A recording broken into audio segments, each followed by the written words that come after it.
Аллах говорит в Священном Коране: «Не забывай своего удела в этом мире». Имам Куртуби говорит: «Твой удел этого мира – это саван».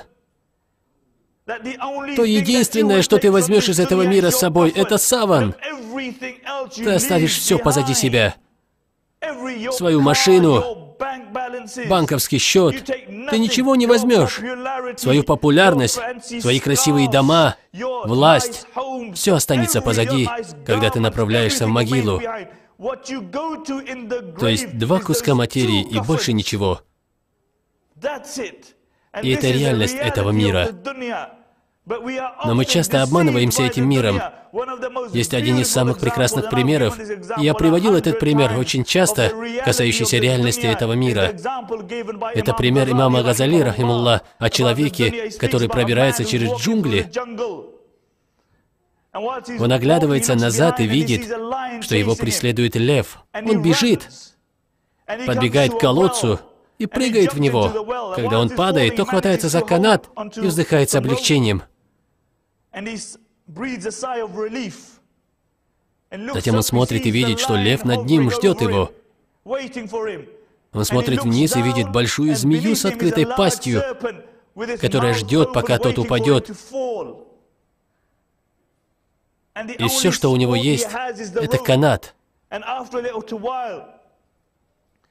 Потом, через некоторое время, он видит черную и белую мышь на веревке, которые начинают грызть ее.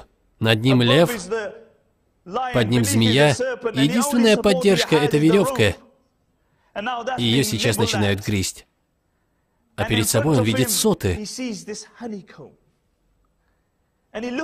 Смотрит на эти соты и кладет палец туда. Берет мед на палец, затем на язык и пробует на вкус.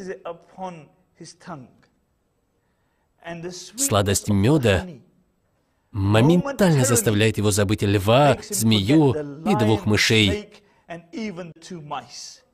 Имам Газали, рахимуллах, говорит: лев — это смерть, которая всегда преследует тебя. Змея — это твоя могила, в которую упадет каждый человек. И если это хороший человек, то он окажется в райских садах. А если он плохой, то он будет в яме ада.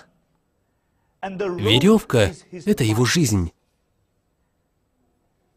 Черная мышь означает ночь, а белая — день. И они постоянно грызут на протяжении твоей жизни. Что касается меда, то это дунья, этот мир, мирская жизнь. Человек пробует сладость жизни и забывает смерть, забывает могилу.